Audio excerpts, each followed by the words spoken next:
Welcome to another episode of The Corner Booth, the official podcast of restaurantowner.com. Today, the restaurant industry is changing faster than ever. Learn from successful independent restaurant operators and other industry leaders as they share best practices that will help you engage your team, delight your guests, and grow your business. And welcome everyone to another Corner Booth. This is Chris Tripoli, and this Corner Booth podcast is brought to you by ServSafe. Food safety issues don't just affect one table. They can hit your entire business. We're talking reputation, lost traffic, even legal risk. It adds up quickly. That's why a lot of operators stick with ServSafe Manager. It's not just about getting certified. It's about giving your managers tools to stay on top of things every shift. The updated program reflects how much the industry has shifted towards prevention. You can check it out at servsafe.com. And restaurantowner.com members will also save 15%.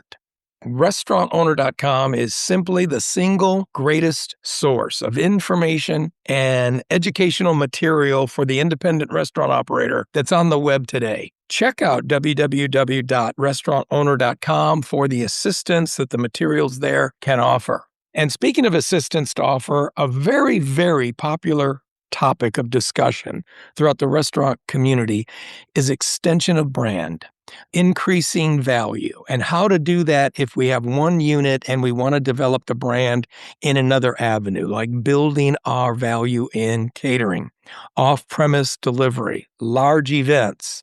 That gets us into an entirely different type of arrangement than in dining room service. I've seen some pull it off brilliantly.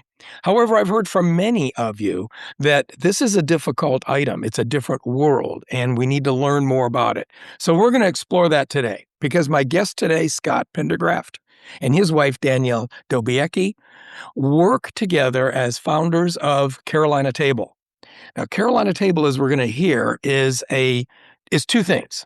It's an excellent concept under development where it's going to be building market, shopping, dining, grab and go, and event planning under one roof. Really cool. Can't wait for them to tell you all about it. But also, they are professionals in the off-premise catering, have been doing it, and they've really got event planning pretty well wired. So we're going to listen to them tell their story and explain the tips of the trade, so to speak, so we can be more successful. Scott, Danielle, thanks so much for making the time. Welcome to Corner Booth. Thank you for having us. Thank you. Glad to be here. It's an exciting niche. However, it's one that I think people underestimate and a lot of us do wrong. So we're going to want to delve into it. But before we do, maybe we could take just a minute or two, tell the listeners a little bit about your background, how you became interested in hospitality, so we know kind of how you got to where you are now. Great. Well, the majority of my career has been spent in event planning and public relations, planning and producing hundreds of events annually around the globe, corporate conferences, customer outings, nonprofit events, upscale social functions, weddings even. Basically executing someone's vision for a particular event or occasion and creating memories in the process. No two events during those decades were ever alike. I mean, you can have a template all day long, but no two were alike. And if you would have told me back then that someday I would be a caterer, I would have said, you're absolutely out of your mind. Okay. So there's obviously a backstory there. Yeah. Well, as an event planner, we worked with some amazing caterers. I mean, Jackson Hicks back in the day in Houston. Yeah. The fabulous talent in offsite catering. Having seen them and worked with them, I know how challenging off-premise food production is. And never considered myself to be a chef either. I'm not culinary trained.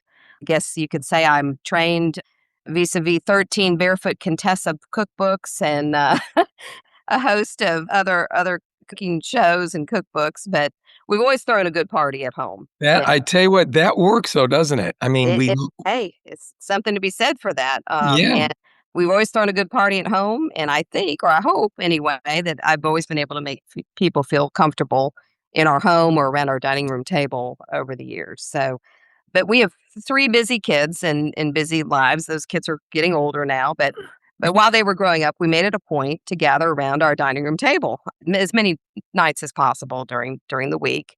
China, placemats, cloth napkins, napkin rings, maybe a candle in the middle, in the formal dining room, homemade meals. Okay. And it wasn't easy to pull off. I mean, yeah, everyone's busy. We got football practice and dance practice and homework. The kids' friends would come over and say, "Why are we eating in here?" And they'd say, "Well, this is where we eat."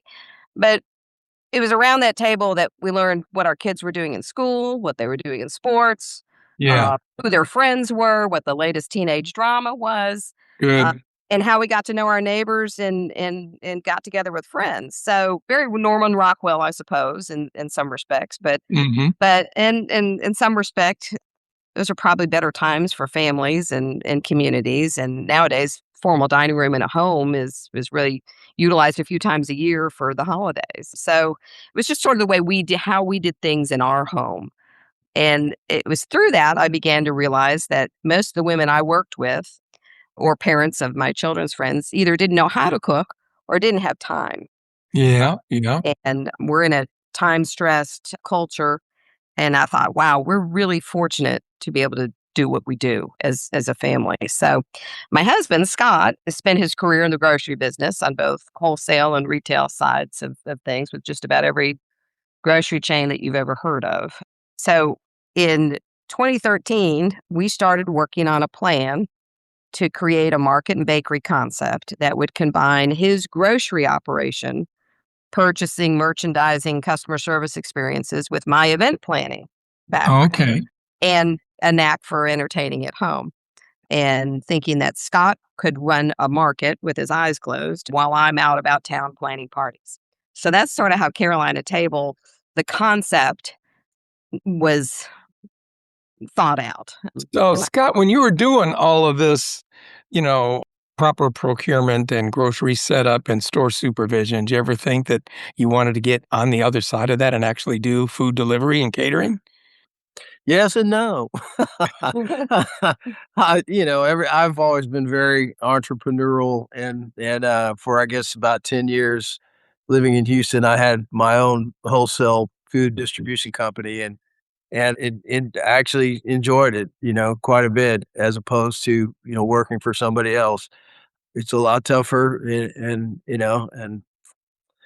but yeah, to answer your question, it's kind of like Danielle was talking about cookbooks and her trading ground being our own kitchen and Mhm. throwing parties for the people in the neighborhood and the kids and the schools and those kinds of things. Mine was probably by accident as well. I mean, I spent, retired from, the grocery industry, worked for Kroger and for Albertsons for a very long time and had, every job that you could possibly imagine from, you know, stock boy to grocery manager to assistant manager to store director to district manager to buyer to procurement specialist and worked in every department in every store, some of the best stores in, the nicest neighborhoods in Texas and some of the most horrible stores and some of the most horrible neighborhoods in, Houston and Dallas and actually, got shot at a couple oh times gosh, and that's another story. yeah, it was but in doing all those things, I really got quite an education in the food service industry and the business aspect of it as well. So, I consider myself overqualified basically Sure. to run a small But another guy that decided that but also another story that decided that retirement can wait, I guess, because you're just moving into another chapter. Yeah, Absolutely. well, it's something that we've always wanted to do. I'm not the kind of person, and Danielle's certainly not the kind of person that really can retire anyway. And I hate to say this, but everybody I have ever known who actually did retire only lived like a year or two after that. So We're just gonna keep going. I would prefer to keep going, to be honest with you. But well, we would work on this concept a little bit, and we'd put it back down, and we'd pick it up a few months later, and we'd put it back down. But it was really during the COVID shutdowns that we thought, gosh, wouldn't it have been perfect timing to have had this fabulous takeout market with a lot of options, and great customer service. I think that was the time when customer service in our industry started to change, and maybe not necessarily for the better. And offerings started to change for a variety of reasons. And so Scott was nearing retirement age and said, "Well, we're not getting any younger, so if we're going to do this, let's do it." So here we are. And where are you actually? Because you've talked a lot about your experiences, Houston, Dallas. You don't We're live in in Texas. Raleigh, North Carolina, which is Yeah. starting to turn heads in the culinary scene. In general, Raleigh is a high growth, high relocation area. You have a lot of people from up and down Absolutely. the coast. You have people coming from out west because of the tech and biotech industries here. It's routinely in one of the in all of the lists, top of the list of all the great places to be in the United States Well, right now. it is a very, very nice place to live. It's very laid back, considered to Compared to Houston. compared to So, where I'm from, Mhm. Dallas or the Houston area, and the people here are extremely friendly and it's a good place to be.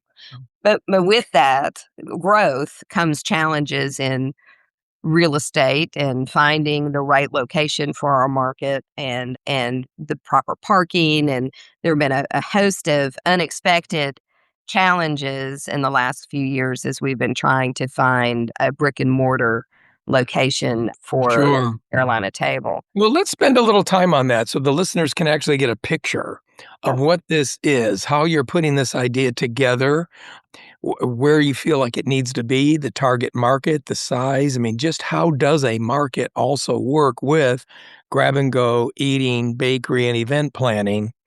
So, yeah, why don't you paint us a picture? Sure. Well, I want to give your listeners sort of an idea of different concepts that have sort of played into our creation of our concept. We used to Mhm. love to visit Eatzi's in Houston years ago, but Okay. also other small markets around the world, really, places in New England or up and down the Mid-Atlantic coast, Italy, and other small shops in New York City. I know there's an Italy now in Dallas and other major cities now. Barefoot Okay. Contessa on Long Island, great little places in Napa, but even Harrods Food Hall in London, and Oh, wow. fabulous markets in Italy. So we've studied and cherry picked from dozens of concepts what we think are the best aspects of these concepts to create Carolina Tables concepts. And so while looking for real estate, we've been targeting about a 6 to 8,000 square foot space. We would like the guests to be able to walk in and have it be one-stop shopping. They get their meal. They can go up to a refrigerated case, choose from a variety of options, entrees and sides, and then there's a grab-and-go section, soup, salad, charcuterie, pre-made, nothing frozen. There are a lot of concepts that, offer a frozen casserole or something like that. We don't we don't You want don't to wanna do that. do Okay. anything frozen. So everything is fresh. And so grab and go, and then full bakery, coffee, pastries, breads, and then everything you would need for your tabletop as well. So serving platters, napkins, stemware, fresh flowers, and then, of course, a great selection of wines and beers and other non alcoholic beverages.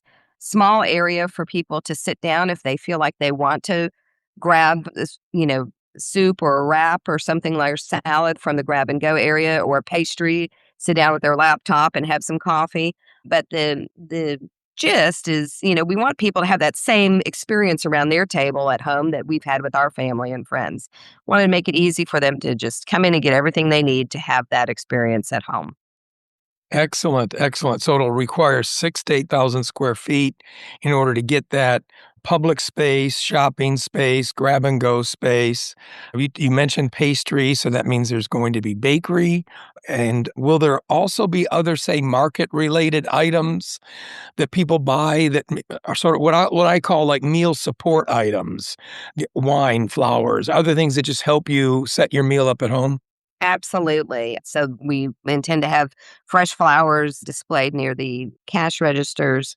Scott, from being in the grocery business for so many decades, has some great independent contacts for for grocery items that you wouldn't typically find in every grocery store. So I guess more gourmet items, pastas and sauces and things like that that will complement what's in the refrigerated cases. And yeah, I'm trying to think what else is in there. One of the plans we have drawn contemplates a separate area where groups can come and use the space and actually take some classes and learn how to make Italian or make Asian food or, gather with their Mahjong group or their, Bible study group or maybe a corporate outing or something like that and learn something in the process that how to entertain at home. So Sure.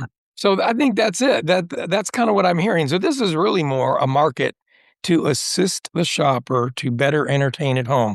This isn't regular grocery store shopping. You're not going to get a standard Lay's potato chip or Oreo cookies. It doesn't sound like.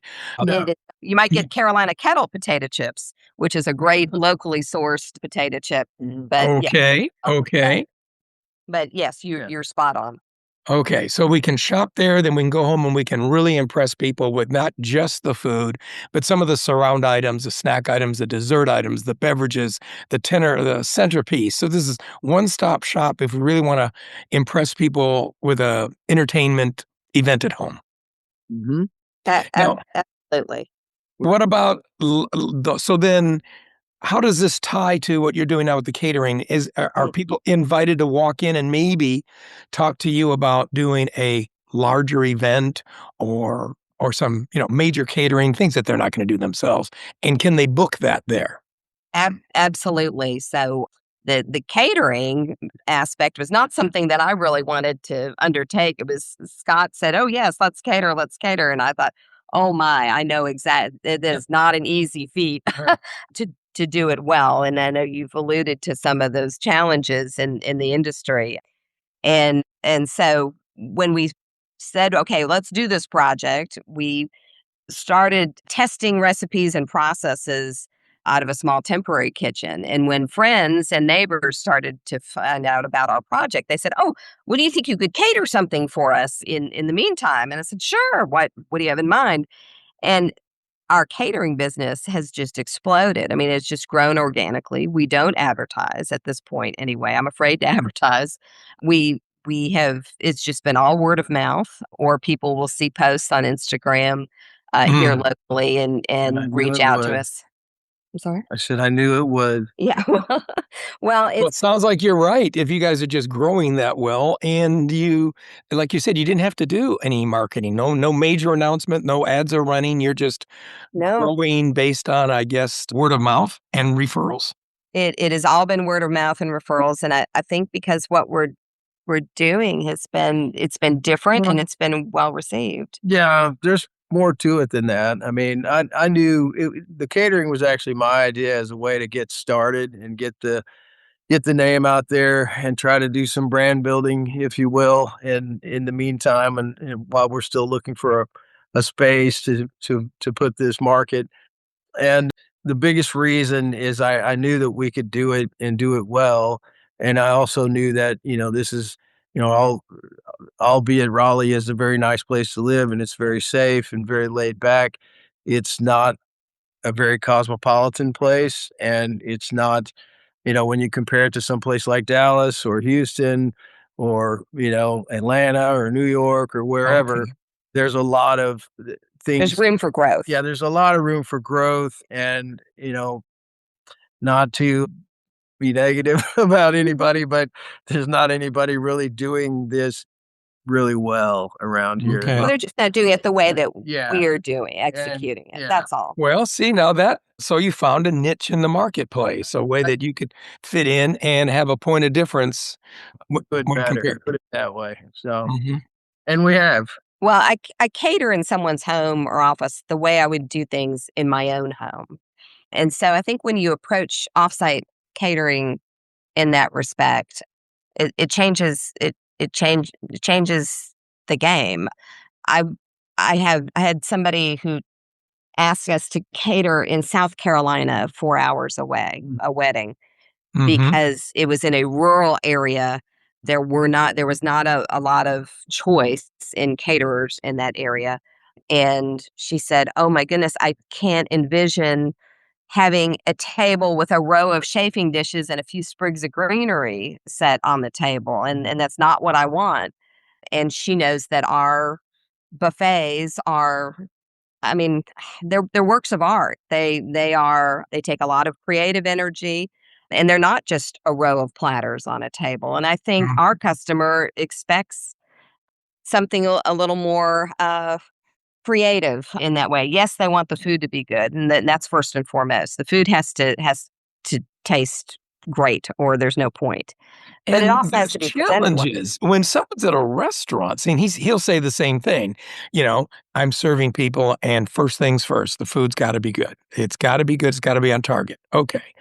But you've got the extra challenge in that the food's gotta be good, but it's gotta be maybe semi-prepped in one place, it's gotta be driven, it's gotta be held, it's gotta be warmed, it's gonna be served, who knows, a few hours maybe after you actually left, your main kitchen. So it's always baffled me how people can do really good quality service in these temporary offsite locations when there's travel and there is no main kitchen to cook from, and they can't serve right from that main kitchen. Right, Uh, right. You preserving the integrity of and the quality of the food it's not an easy feat.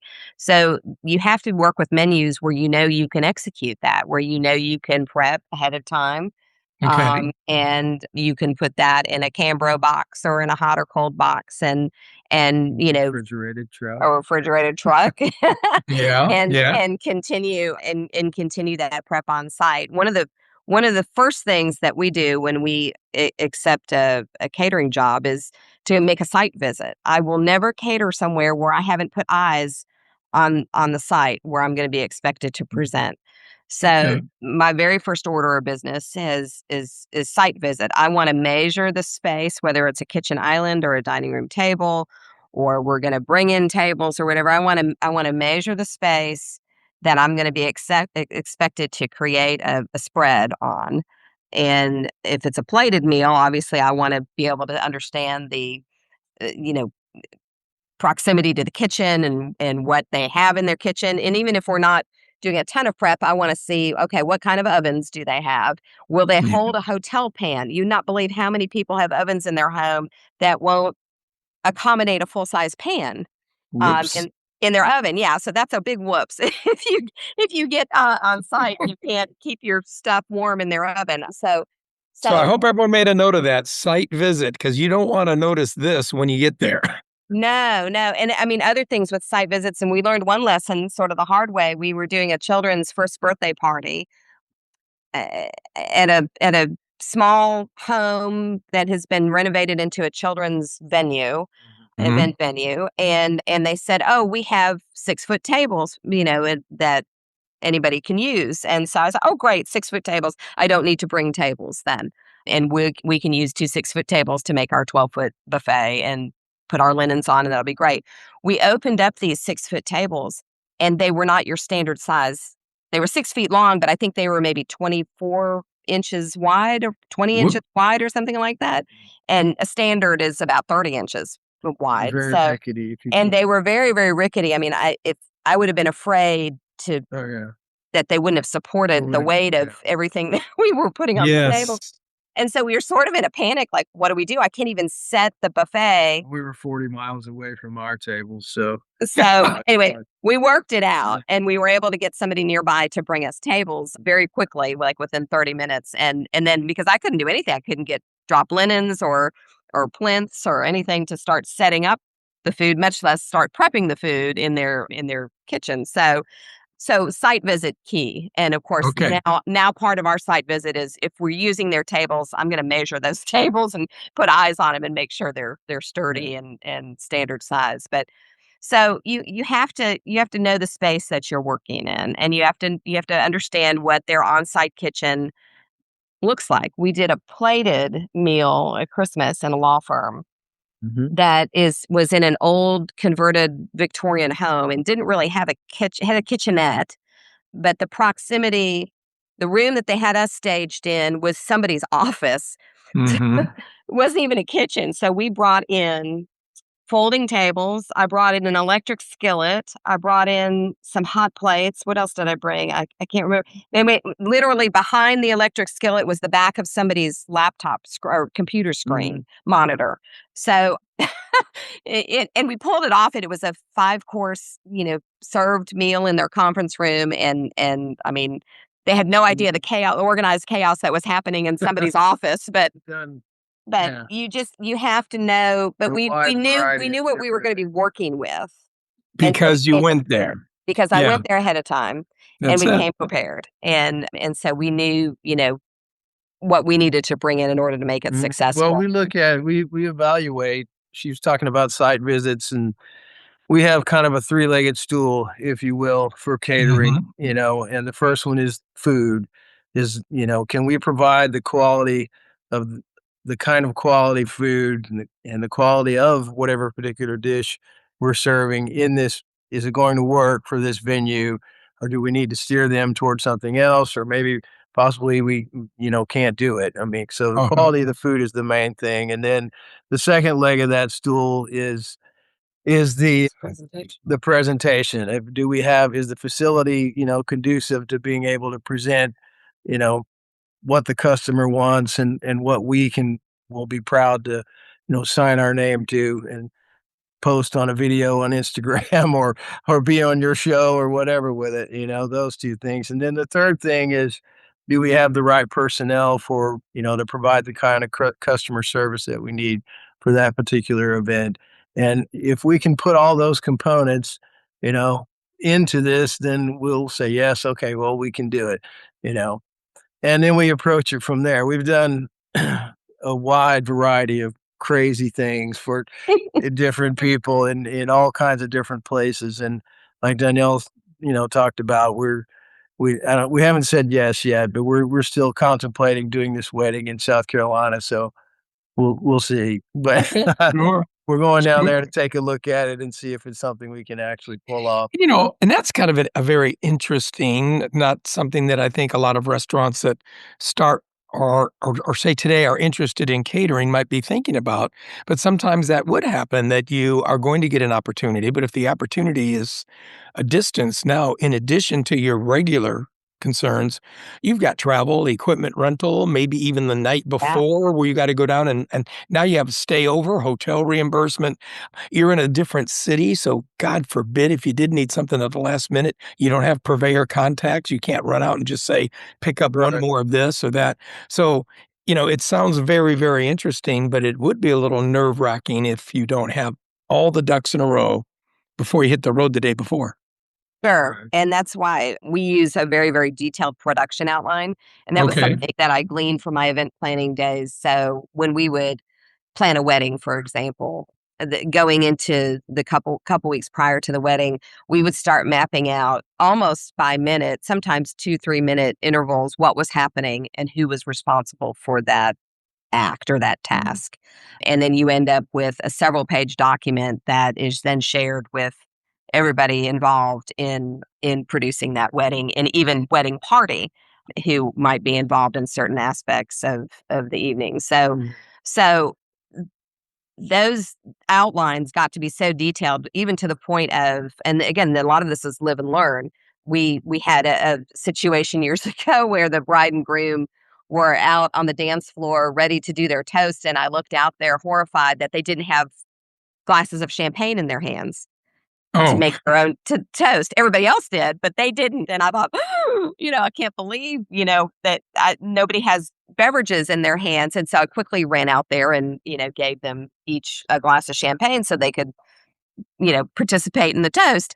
But so even things like that had to be just basic things have to be included on this production outline. okay. So we now do those outlines for every event that we do, even if it's a cupcake bar and we're setting up a cupcake bar next week with 150 cupcakes. And that's not a large order, but we still want it to go smoothly. We want the setup to go smoothly. We want the presentation to look great. And so, every single element of making the fillings that go into the into the cupcake, to we need to make sure the butter's at room temperature. Somebody take the butter out. Yeah. get the cups prepped, things like every single element of that order is in a spreadsheet essentially.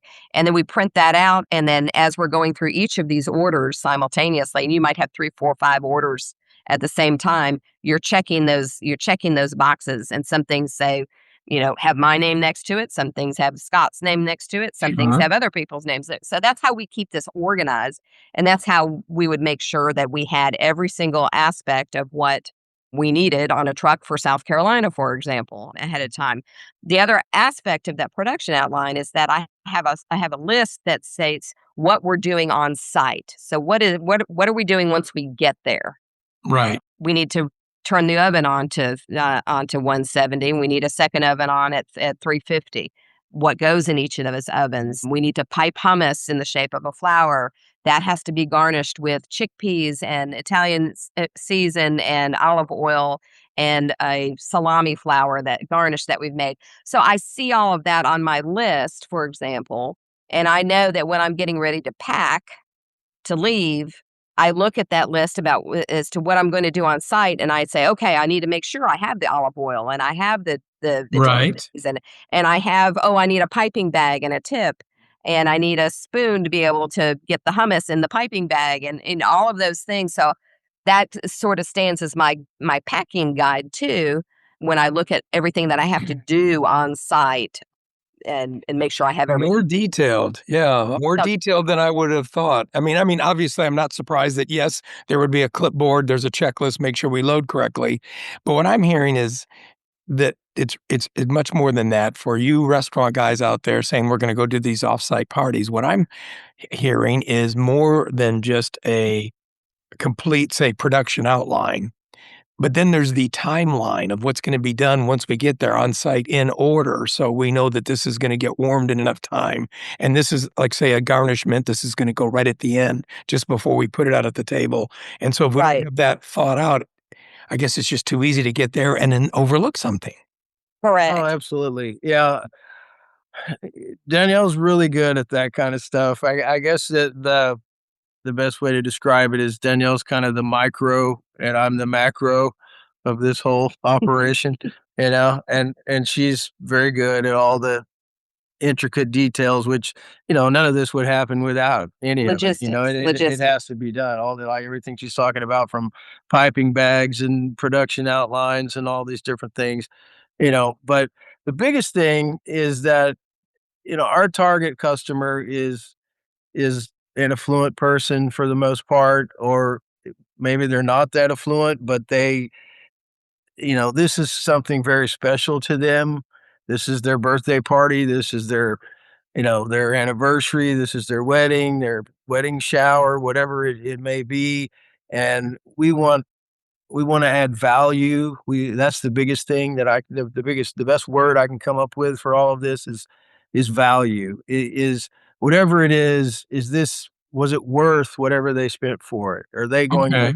Are they going to see that this was, yeah, it was a lot of money, and yes, it was worth every penny because it was fantastic, and the presentation was awesome, and we used the buffet for, and the flowers for, the backdrop for all of our family pictures, which, people are going to be seeing for generations, and like we were talking about earlier, I think before we came on, that, there's a lot of catering out there, and there's a lot of substandard catering out there. There's a lot more to it than just, throwing some food on a plate and putting it in front of somebody, and like I said, the three-legged stool has to be there with the food, Sure. with the presentation and with the customer service. And, that's the biggest thing from a macro perspective is there value in this? Is somebody after you? And I know we've all been places and spent, we've all been out to dinner places, and we've all, after we've paid the bill, we've been like, wow, I'm not sure that was really worth that, and we don't want anybody to feel that way. We want people Right. to feel, Well, and what's interesting here, as I'm hearing, is that and then when you're doing this event, unlike a restaurant where you're serving a table of 2, 3, 4 people, now you're being judged by the 2 or 3 or 4 that are your clients, because that's the family that booked the party. Exactly. But they have 200 people in attendee. And so if those 200 in attendance are walking around with big smiles, Mhm. obviously those 3 or 4 people are happy. But if all 200 aren't walking around thinking this was a good portion, that was a good temperature, I love the taste of this, then even though those 3 or 4 may have ordered it that way, they're no longer happy. Right. Exactly. So, yeah, so that's just another thing that we have to say from a restaurant perspective who wants to then build his, Mhm. restaurant business by leasing a van, running out the back door, and delivering. Also, that's another difference that has to be concerned with. It's just not serving food to one table and making sure that table says, "Yes, I would come back." It's going to be 2 or 300 that are walking through the line that then have to go tell their hosts, "Yes." Yep. Yeah. And that's true. And again, that cuts back to, what is on the menu and, are we able to execute that and preserve the integrity and the quality of the food offsite? It's not easy at all to pull off. So how do you steer your clients? I mean, I love this step-by-step approach. I get it. You get the inquiry, you're interested, you've got your notes, you do your site visit. What happens if you get there now and you're sitting at the table and you really want to satisfy this client, but maybe there's just something that you see doesn't balance on the three-legged stool. Maybe we're not going to be able to do, I don't know, short ribs, or we can't do fish that they say has Right. to be served. How do you steer them to what can work? Well, fortunately, we have a pretty broad menu. I mean, there are A lot of that is worked out in the initial planning phase well, where Danielle's talking to them about, menu yeah, and development. I hear the conversations and I'm laughing in the background because I because I know what's behind it, Well, and I we have a pretty broad menu, and so the first thing I want to find out is, and the first rule in PR, and I come out of that background, is know your audience. Okay, so who's going to be enjoying this food, and is it a Okay. group of college students, or is it a group of per folks who are fit? personalized individual everything tailored to the individual, personalized experience for that particular person, what she's trying to achieve. I think most catering companies, again, will offer you a menu and say, "This is what we do. Here it is. Here are the Here prices. are the Let choices. us know what you'd like to do." Well, we don't operate that way. A lot of times, we don't even tell them what we can do. We sit down and we talk to them about what it is they want and Okay. kind of people are going to be there. So we tailor the food around that. And So, but what's the season, what time of year, where's the venue, you know? we do pull from this broad menu that we have, and then I do, like Scott said, I want to incorporate my clients' favorite flavors and food memories, however possible. So there has to be some give and take with that general menu that we have. So one thing that comes to mind are ice cream bonbons. Mhm. So we we did a You're a huge hit. well, yeah. So there's kind of funny story with that. So we had a customer who asked us to do the funeral reception for her husband. And he was retired Joint Chief Staff in the Pentagon. We knew there were going to be a lot of DC folks in attendance. And he was just wonderful, wonderful man, wonderful person. And of course, Okay. then the pressure's on because we want to honor this person Sure. through through our our service. So I said, okay, tell me what were some special foods that he enjoyed? What were, some or foods that had special memory or significance to him during the course of his life? And so she gave me a few of those. They had lived in different places, of course, in the military, and they lived in Maryland. And so we said, okay, we got to have some crab somewhere in there. So we did some crab cocktail cups, and there were some. They had lived in Georgia, so I said, okay, we'll do a peach bread pudding, in there, and Okay. little individual ramekins and things like that. We have these things on our general menu. We just tweaked them a little bit to make this personal for this Yeah. client. But the one thing that sort of threw us for a loop was she said, "Oh, and he loved mint chocolate chip ice cream." And I thought, what am I supposed to do with that? We're going to have 200 people at a funeral reception. I can't have people here scooping out ice cream, left and right, and having it be a melted mess on the table and things like that. So we got creative. We decided that we would do a mint ice cream bonbon.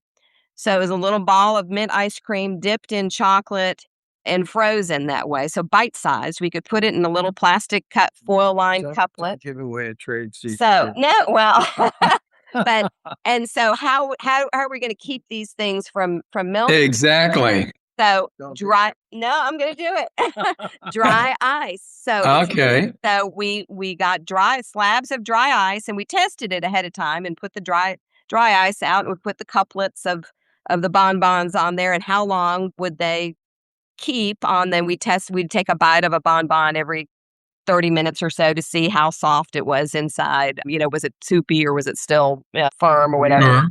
Sure. You have to take a pair of gloves and a pretty sharp knife and sculpt the dry ice beforehand in order to. But that makes sense though when you think of it, because people are ordering Gold Belly or other things. People are ordering food. It's being shipped, and you're thinking, how are they going to do that? Well, they've got these containers that are lined with dry ice. It's the only way to keep it cold.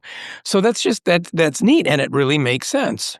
Right. It's So, really- and then from there, people started seeing these ice cream bonbons, and other people wanted them at birthday parties and Christmas parties and all kinds of stuff. So now we have two different kinds of ice cream. Now you bonbons. just can't get away from it. We order, and we do have a dry ice surcharge because dry ice is not inexpensive, and so Yeah. we have to be profitable in what we put out there. Well, you know what? That's a perfect segue into the next area that I wanted to touch on. You've done such a good job of giving us a good, complete list of the process, the do's, the things we need to think about to properly set up a party. But this brings up the question of pricing. Restaurants, I think, struggle with just knowing enough about their market and their cost to set their own restaurant prices correctly, update them, look at the item sales reports, and do menu adjustments maybe throughout the year. But then when they get into catering now, talk about how you take into consideration things like labor, equipment rentals, some of the other things that maybe we have to think. How do you mark up? What kind of costs do you seem to think you need to operate for food in order to make it all work? Well, we mentioned earlier that we want to be one-stop shopping for our customer. So Okay. in doing so, on the catering side, we invested in a variety of linens, boards, plinths, tiers, chafers, plates, glassware, and we derive the rental revenue from those things. So they don't have to Okay. call ABC Party Rental for all of that. We have it in-house, and of course, after so many rentals, we've essentially Yeah. paid for the product. And it gives us a competitive edge because we're not having to rent something and then we have no choice but to add that cost into the price of the event.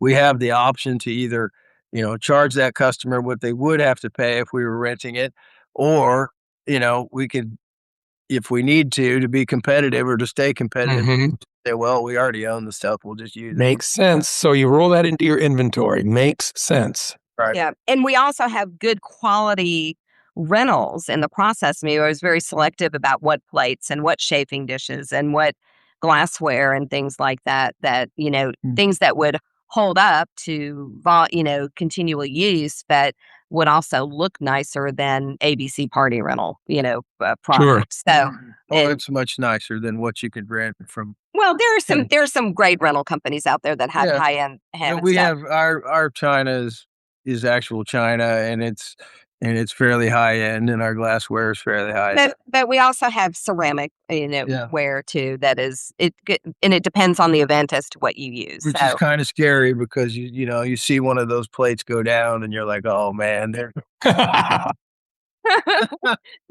but so we have a variety of price points on that, and so that's one of the first things where we're saving a little money. We also have in-house graphic design, and so we have for showers and birthday parties, people who want these big backdrops for photos and things like that. We have a guy who lays all of that out and gets it printed for us, and then we bought the framework so that we can stretch it on this frame and take it to these events, and then the client of course pays for the printing of their custom backdrop, and then we own the frame. So, and same thing for menus and custom favors and things like that at a party. So the menus, all of that can be printed, and not just, oh, I ran it through my laser printer at home kind of thing, but, really nicely printed, good cardstock and backed on some kind of foil or glitter cardstock or something like that, so that when it's on the table with the napkin and the plate or the charger or something like that, it looks beautiful. And Sure. and so all of that is added value that We because have we're not. an overall, and I won't tell you what it is, but it's not nearly, what you would expect. We have an overall markup percentage that we try to stay within those guidelines. Well, everybody Makes does. sense. Okay. Yeah, that makes sense. Stay in business, Yeah. So, Sure. but yeah, Everybody does, but I think some of those things drive value because we're not the least expensive caterer in Sure. town. And I know that, and I've said that to, to Mhm. folks when they've said, "Well, this is a little outside of our budget." I'll say, "Well, how can I, work with you to work within this budget?" And sometimes you just can't do it. Okay. And so you have to pass on that business, Mhm. but going back to food cost, I mean, that's a challenge I think for everybody in the industry right now, whether you're off-premise catering or whether you're in a restaurant. There are But it really makes sense though, when you it look does- at it, you're pricing it based on your target market. So that's a very good principle. That means you're not gonna be able to sue everybody. That wasn't your goal. So you're Okay. not so you can't price things to be the least expensive because that's not your market. It also makes sense for us to remember if we get into catering, if we can equip properly and we can own inventory, we get a leg up because then we're in charge of what we need to charge for things like rentals and, dance floors and decor and other things that if they used another caterer, they may just have to be, getting the rentals on their own. So that's a very, very good, I guess, a very good program to follow.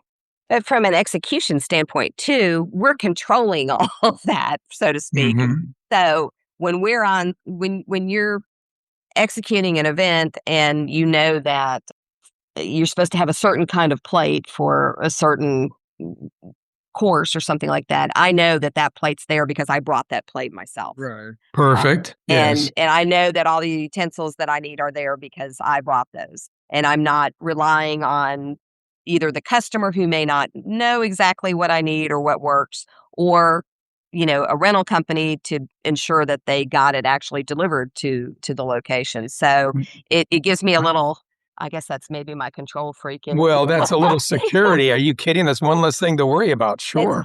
And you don't have to worry about it because I know all of the buffet equipment is exactly what I need. One of the things that we didn't touch on in prep is a mock buffet, which I don't know if this is a crazy thing that we do or if it's something that other caterers do, but once we've planned this menu and we have an order for catering, and I know the size of of the area that I've got to build this buffet in. We set up we have a workroom area. We set up tables to match the size and Okay. scope of the area that we're going to build on. And I actually take all of my equipment and build this buffet. No food, obviously, I but like it. all the equipment. And then I that gives me time to sort of play around with it a little bit, tweak it a little bit, figure out how I would move something to present, a certain dish a certain way. And then I take a picture of it and I file it away and I break it all down. And I know See, that why not? I I love know that. I that haven't. sounds labor intensive and it No. You know what that sounds like? That sounds like a great practice. I haven't heard it before, but I mean, a really dry run makes great sense. Maybe other people do that. It's almost like, say, the restaurant opening and for training purposes doing mock services. I mean, you're doing that to make sure that you can build confidence and have some practice. You're going through the layout just to make sure that you have absolutely no question in your mind.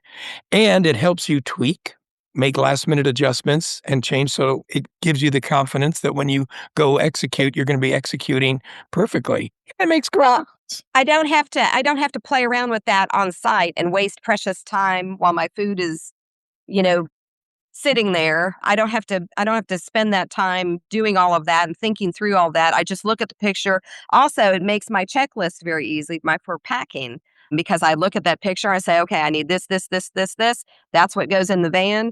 And it streamlines everything when I get on site because I just look at, we've got so many events going on and some, obviously multiple times a day that, I can't keep them all straight in my own head. So I can look at that picture in the file and I can say, okay, this is how we're setting this up. And I can give it to somebody else to set up that way. And they know exactly how to execute it and in a seamless fashion on site, which, the customer, it's before their event starts, but they're still watching you. They're Sure. still seeing what you're doing ahead of time. And we've had a lot of people, just sit there while we're setting up a buffet and which is kind of nerve-wracking, but they can see, hey, we know exactly what we're doing and there's no, sort of hemming and hawing around how we're going to Another difference, because you're right. The catering, you're always on stage. The moment you show up, everyone's watching you show up, unload, set up. And so the traditional restaurant guys that get into catering need to remember that because there's no back of house. no, there's no back of house to hide in. There's no back of the house where people, aren't allowed. The whole catering setup is basically front of house. You've got to have good personnel who are not only trained in their craft in the kitchen, but are personable and can, interact well with your customer as well. And Well, it kind of goes along with what I was trying to convey in the first part of this interview is that I think I said Raleigh is not the most cosmopolitan city. That's true, and it's not true. Right? There's a lot of affluence in Raleigh. There are a lot of people relocated, especially in the last 10 years, who have moved here from other cities like Houston, Dallas, Austin, a lot of people from New York, a lot of people from Boston, and the city itself has not been able to keep up with the demand of those particular folks.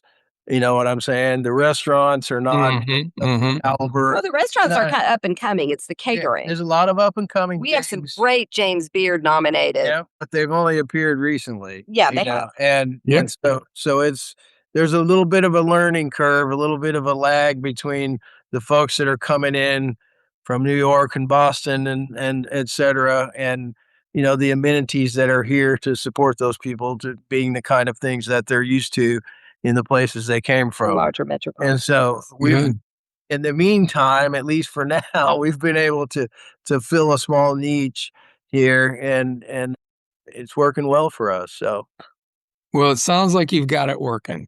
We're going to have to kind of wrap up for now, but Scott, Danielle, thank you so much for sharing the do's, the don'ts, some tips to follow, some specific steps that people should be paying attention to if they're wanting to stay organized and be able to properly cater in offsite situations.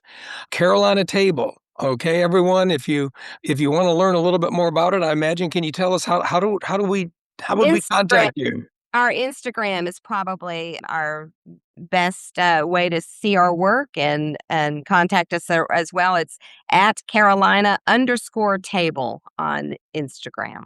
Okay, everyone, you heard it. Check them out. We're going to have a Carolina Table, the sequel. Once you do get a place set up, we are going to have to talk a little bit more about the finished product. I think everyone's going to be very interested in learning how did the market and the grab and go and the little eatery. I love the idea if you can sit, have coffee and eat and also plan your party. How did the reality come about? So we'll make a note of that and we'll have to have you back.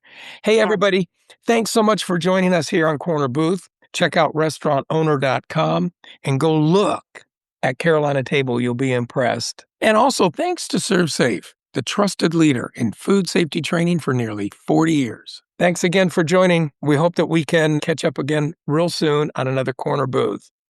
Thank you for joining us on the Corner Booth. We'll be back next Tuesday with more inspiration, insights, and industry best practices to help you engage your team, delight your guests, and grow your business.